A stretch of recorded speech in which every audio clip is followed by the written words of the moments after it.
to move from one place to another, a fundamental human action. We do it now without thought. A car, a train, a plane. The world contracts, distances dissolve. But for a moment, let that concept stretch.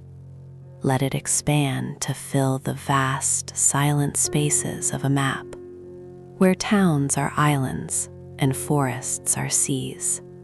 Imagine distance not as miles, but as time, as effort, as an accumulation of discomforts, dangers, and wonders.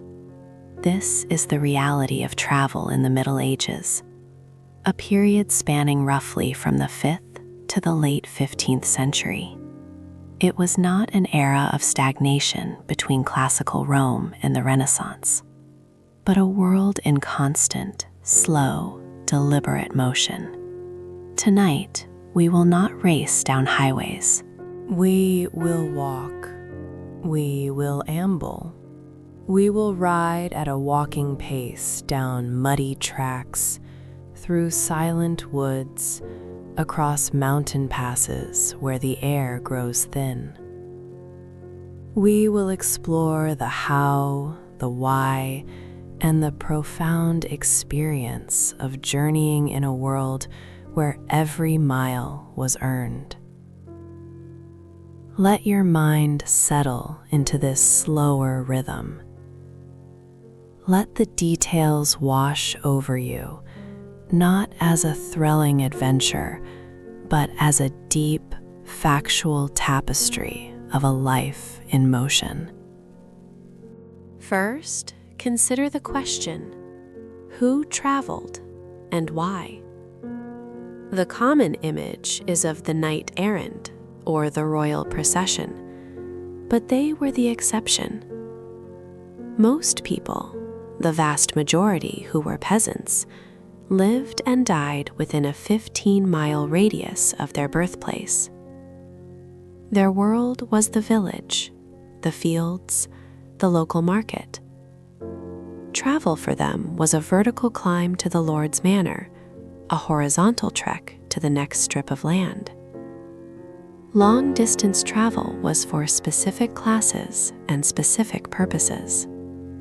The largest group of long-distance travelers were pilgrims. Pilgrimage was a cornerstone of medieval spirituality, a penitential act, a quest for healing, or a fulfillment of a vow. The destinations were hierarchical. A local saint's shrine might be a few days' journey. The regional great shrine, like Canterbury in England or Santiago de Compostela in Spain, required weeks or months. And then there was the ultimate journey, the peregrinatio, the pilgrimage to Jerusalem or to Rome. This could take a year or several years. It was a transformative undertaking, often undertaken late in life. Chaucer's Canterbury Tales, written around the turn of the 15th century, is of course the most famous literary snapshot of such a journey. But real pilgrims carried letters of introduction, sought hospitality at monasteries, and wore a uniform, a long, coarse gown, a wide-brimmed hat, a satchel, and a staff. The scallop shell was the badge of Santiago. They traveled in groups for safety, their journeys a mixture of devotion, tourism, and sheer endurance. Then there were the merchants. Their travel was the lifeblood of the medieval economy. From the great Venetian and Genoese merchant galley fleets that plied the Mediterranean, carrying spices, silks, and alum from the east, to the Hanseatic League's cog ships that dominated the Baltic and North Seas, moving furs, timber, wax, and wool. Overland, merchants moved in caravans. The most famous overland route was the Silk Road, a network of trails connecting China to the Mediterranean. traversed not by single travelers, but by relays of merchants passing goods from one middleman to the next. A merchant traveling from Venice to the Black Sea port of Tana might take 2 months. From there, goods would continue for a year or more to reach their final destination. Merchants carried not just goods, but letters, news, and innovations. Their ledgers and travelogues, like that of the 14th century Florentine Francesco Cagalati, gave detailed advice: which routes to take, what tolls to pay, which currencies to use, even how to deal with bandits.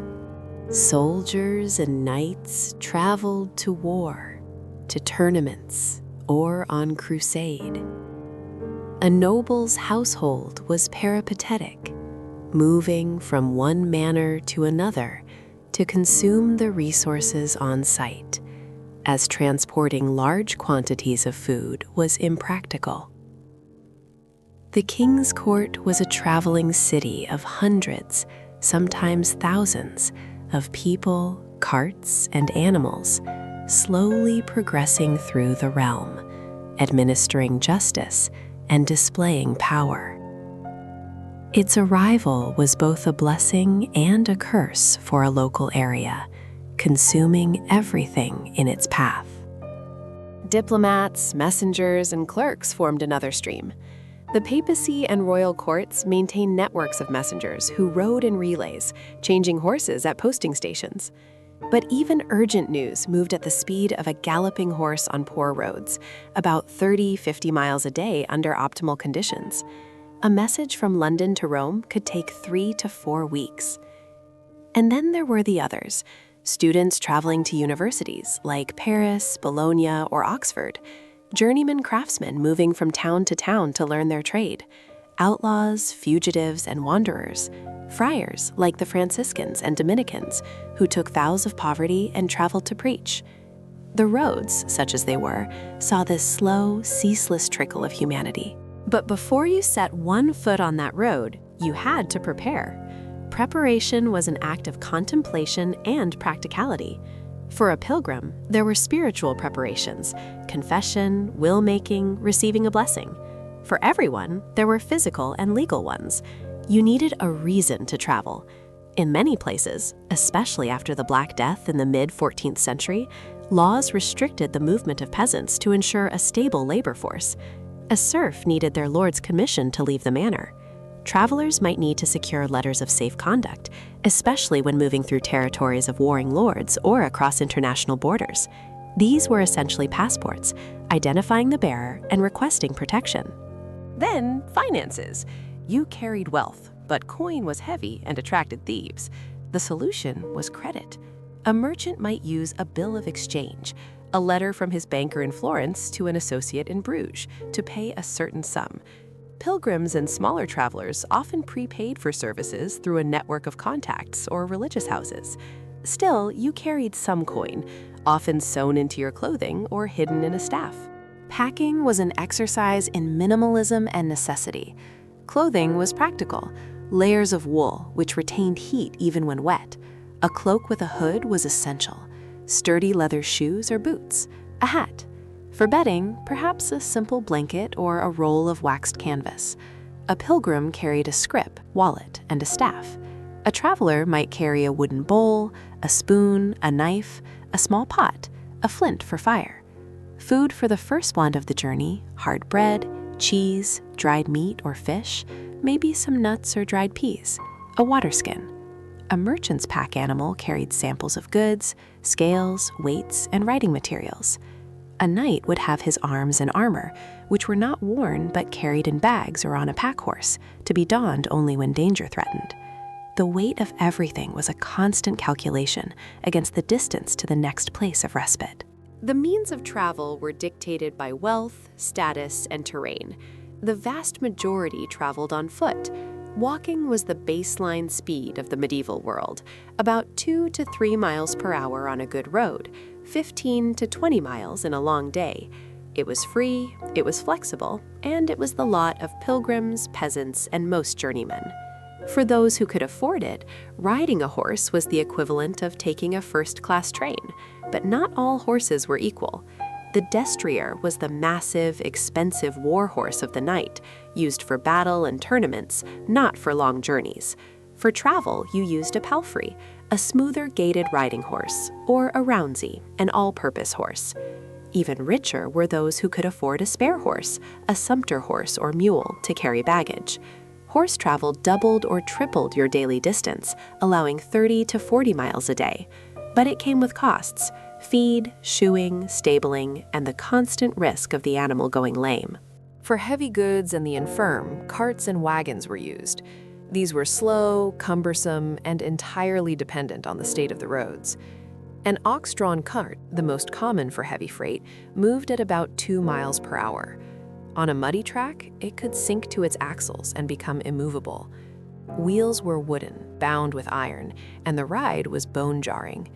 Carriages with suspension, literally hung on leather straps, appeared only for the very wealthy in the very late Middle Ages. For most, a wagon was a platform, not a comfort. In many regions, pack animals were preferable to wheeled vehicles. Mules and donkeys were sure-footed, needed less food than horses, and could navigate paths impossible for carts. Trains of mules were the freight trucks of the Alps and the Pyrenees. And then there was water travel. Wherever possible, rivers and seas were preferred to land. It was faster, could carry vastly more cargo, and was often cheaper, despite the risks of storms, piracy, and shipwreck. A ship could sail 75–100 miles in a day with a good wind, compared to 20 to 30 over land. River barges plied the great waterways of Europe: the Rhine, the Danube, the Rhone, the Po. They moved goods like wine, stone, and grain. Travelers would eagerly book passage on these vessels, though accommodation was usually just a spot on deck among the cargo. Sea voyages were not for the faint of heart. Ships were small by modern standards. A 300-ton cog was considered large. They were crowded, damp, and ridden with vermin. Navigation was by sight of land, stars, and compass from the late 12th century onward. A voyage from Venice to Jaffa in the Holy Land could take 2 to 3 months, depending on winds and stops. So you are prepared. You have your reasons, your permissions, your coins sewn into your belt, your pack on your back, or your horse beside you. You stand at the edge of your known world, looking down the road. What is a medieval road? It is not a Roman road. The magnificent, stone-paved, cambered highways of the Roman Empire had for the most part fallen into disrepair over centuries. Stones had been pried up for building material. The foundations had been swallowed by mud and vegetation. What remained were tracks, paths worn by centuries of feet, hooves, and cartwheels. They followed the lines of least resistance: river valleys, ridgeways along high ground to avoid swampy lowlands, ancient forest trails. They were rarely straight. They went around obstacles, not through them. In law, the upkeep of roads and bridges was a local obligation, often falling on the parish or the lord of the manor. It was a duty frequently neglected. The result was a road that could be a dusty lane in summer, a quagmire in autumn and spring, and a frozen, rutted track in winter. In forests, the road might narrow to a path, dark and overshadowed. In marshland, it might be a causeway of logs and brush, perilously unstable. Bridges were points of immense importance. A stone bridge, like London Bridge or the Pont d'Avignon, was a marvel of engineering, a crowded marketplace in its own right, lined with shops and houses. Most bridges were wooden, and many were in poor repair, or simply non-existent, requiring a ford or a ferry. Ferries were private enterprises, and ferrymen had a reputation for extortion. You would not travel alone if you could help it. Companionship was the first line of defense. You joined a group at an inn, at a city gate, at a pilgrimage starting point. There was safety in numbers against the ever-present threat of robbery. Highwaymen and bandits were a real danger, especially in border regions, forests, and remote passes. Some were desperate peasants, others were organized gangs, sometimes including disgraced knights or soldiers. Travelers told stories of famous robbers, like the 15th century German bandit Hans von Sparneck, whose exploits became legendary. But human predators were not the only danger. Wild animals, though retreating as Europe is deforested, still existed. Wolves lingered in deep forests and could follow a solitary traveler. Bears were found in mountainous and wild regions. More common were the dangers posed by your own animals. A startled horse could bolt, a pack mule could kick. Then there was the weather. Exposure was a killer. A sudden storm on an open plain or in mountains could lead to hypothermia. Rivers could flood, washing away forts. In winter, snow could block mountain passes for months. The Great St. Bernard Pass between Switzerland and Italy was often closed from November to June. Travelers told of finding the frozen bodies of those who had attempted the crossing too late in the season. Disease was a constant companion. Contaminated water, spoiled food, and close quarters with other travelers spread dysentery, typhoid, and other illnesses. Inns were often dirty and flea-ridden. A minor cut could become infected. For a traveler far from home, a simple fever could be fatal. The landmarks of the road were not signposts. They were natural and man-made. A distinctive twisted tree, a standing stone, a fork in the path near a large boulder. Wayfinding was oral. You asked directions at every hamlet. Keep the river on your left until you see the mill with the red door. Then take the track uphill towards the pinewood. Detailed written itineraries existed for major routes, especially pilgrim routes. The 12th century Codex Calixtinus, a guide for pilgrims to Santiago, lists towns, rivers, and regions, describes the quality of the water and the character of the people. The Navarrese are repulsively dressed, and they eat and drink like pigs, and notes the location of holy sites. As the sun began to sink, the most pressing daily concern was shelter. The options formed a hierarchy of comfort and cost. At the bottom was the open field or forest. You could sleep under your cloak, perhaps building a small fire. It was free, but cold, damp, and unsafe. Slightly better was seeking hospitality at a monastery or convent. By religious rule, many houses were obliged to offer shelter to travelers, especially pilgrims. You might get a spot in the guest house, a simple meal of bread, pottage, a thick vegetable or grain stew, and ale, and the chance to hear Mass. It was often free, though a donation was expected. But monasteries were not inns. They could turn you away if full, and they preferred travelers of a certain class. For most travelers, the inn or tavern was the goal. These establishments ranged from filthy hovels to substantial multi-story buildings in towns. In rural areas, an inn might just be a peasant's house offering space on the floor of the main room. In towns, they clustered near the gates or the market square. A better inn would have a stable for horses, a communal sleeping room with straw-filled mattresses on the floor, where you slept head to toe with strangers, and a tavern room below, where food and drink were served. Privacy was non-existent. Bedbugs, lice, and fleas were standard. Your possessions stayed on your person. The food was basic and often suspect. A common dish was a stew that had been simmering for days, to which new ingredients were added. Meat was often salted or smoked to preserve it. Bread could be stale and hard, used as a trencher, a plate, soaked with gravy and then perhaps given to the poor or dogs. Drink was crucial as water was often unsafe. Ale, weaker than modern beer, was the universal drink in Northern Europe, wine in the South. Both were staples of the diet. For the wealthy or noble traveler, there was the possibility of claiming hospitality at a castle or manor of a relative, friend, or ally. This was part of the complex web of feudal obligation and social connection. A lord was expected to host his peers, often in lavish style, which could be a significant financial burden. The arrival of a great lord with his retinue would turn the household upside down with feasting and ceremony. Let us follow a day, a very typical day, on a long journey. You wake in the gloom of a crowded inn room, stiff from a thin mattress on a wooden platform. The smells are overwhelming. Unwashed bodies, damp wool, stale rushes on the floor, the latrine from the courtyard below. You check the hidden pocket in your tunic, your coins are still there. You descend to the main room, where the innkeeper's wife is serving a morning bowl of porridge and a chunk of bread. You wash it down with weak, sour ale. Outside, the world is gray with dawn mist. You retrieve your horse from the stable, checking its hooves for stones. Your companions, a wool merchant from Flanders, 2 friars, a silversmith journeying to a new town, gather. You settle your bill, a few pennies for the bed and board.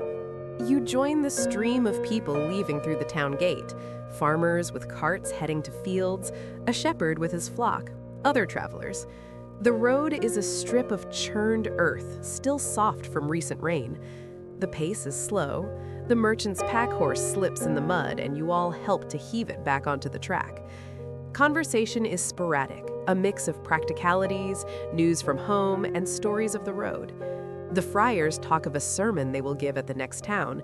The silversmith complains of the quality of metal he found at the last market. By mid-morning, you stop at a stream to let the horses drink and fill your water skin. You eat a piece of your diminishing cheese and hard bread. The road winds into a wood. The canopy closes overhead, and the light dims. The conversation dies down. Everyone is listening, watching the shadows. This is a known place for footpads. You touch the knife at your belt, but nothing happens. You emerge into sunlight, passing a field where peasants are bent over, weeding. They straighten up to watch you pass, their faces blank. At noon, you reach a river. There is no bridge, only a ferry, a flat-bottomed boat pulled across on a rope by a surly ferryman. He charges a penny per person and 2 for each horse. There is haggling. You pay. The crossing is slow, the water brown and swift. On the other side, a small village clusters around a church. You stop at the village well. The locals are wary, but not unfriendly. You ask about the road ahead. An old man tells you the next stretch is good, but the bridge 2 days hence is damaged. You must ford the river upstream, he says. You thank him. The friars say a blessing for the village. The afternoon sun is warm. The road is drier here on a ridge. The walking becomes monotonous, a rhythm of steps, the jingle of harness, the sound of your own breathing. Your thoughts wander to home, to the purpose of your journey, to the blisters forming on your feet. This is the essence of medieval travel. Long stretches of monotony, punctuated by moments of intense discomfort, fear, or beauty. As the sun dips, you see your goal for the night, a small priory on a hillside. You approach the gate and ask the porter for shelter. He eyes your group. The friars speak up, showing their credentials. The porter nods and leads you to the guest house, a plain stone building. You are given a basin of water to wash, a simple meal of bread, bean pottage, and ale in the refectory, served in silence as a monk reads from a devotional text. After, you were shown to a dormitory with simple cots. It is clean and quiet, a profound relief after the inn. You lie down, listening to the sounds of the compline service from the church. Your body aches, but you are safe, fed, and sheltered. This is a good day. The journey was not just physical, but sensory and psychological in ways we can scarcely comprehend. The world was intensely local. Every few miles, the dialect could change, the laws could change, the weights and measures could change. A mile was not standardized. It was often a league, the distance a person could walk in an hour, which varied with terrain. Currency was a nightmare. Every lord, bishop, or city might mint their own coins. A traveler had to know exchange rates and be constantly on guard for clipped or debased coins. The soundscape was different. Without constant mechanical noise, you heard the wind in the trees, the call of birds, the crunch of your own footsteps, the distant sound of a church bell from a village you couldn't even see, marking the canonical hours. At night, the darkness was nearly absolute, broken only by moonlight, stars, or a small fire. This made night travel rare and dangerous. The sense of space was vast and empty. Between towns, there were long stretches of wilderness, forests, moors, heaths. These were not pristine nature reserves, but working landscapes used for pasture, foraging, and hunting, yet they felt wild and untamed. You could walk for hours without seeing another soul. The landmarks were not buildings, but natural features, a distinctive hill, a large oak, a bend in a river. Time was measured by the sun and the body. You rose at dawn, traveled while the light lasted, sought shelter by dusk. The liturgical calendar provided another rhythm: saints' days, feast days, periods of fasting like Lent. These dictated when you might find a festival in a town or when certain foods were unavailable. The psychological impact was significant. Travel was a rupture from the familiar, from community. It placed you in a state of vulnerability and dependency. It required constant vigilance and adaptation. But it also offered freedom, especially for those escaping serfdom, a bad marriage, or a criminal past. On the road, your past could be obscured. You could reinvent yourself, if only for the journey. For the literate few, travelogues and pilgrim guides provided a way to process and share the experience. The Travels of Sir John Mandeville, a 14th century work that blended real geography with fantastical tales of monsters and marvels, was one of the most popular books of the late Middle Ages, read as both entertainment and a source of, often wildly inaccurate, information about the East.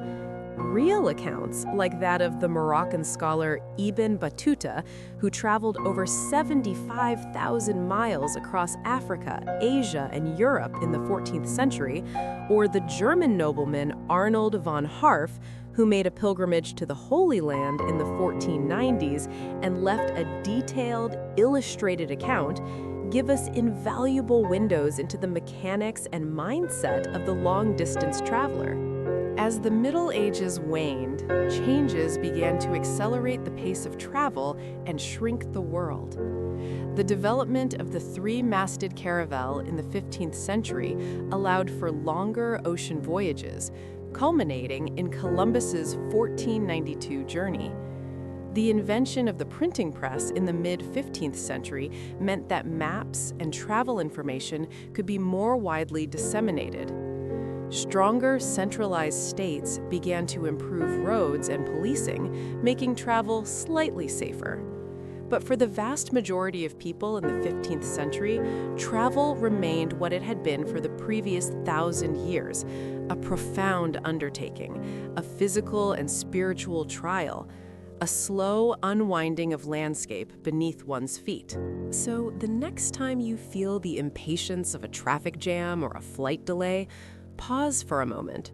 Imagine a world where your journey began not with the turn of a key, but with the making of a will, where your highway was a dirt track, your rest stop a monastery floor, your navigation the advice of a stranger at a crossroads.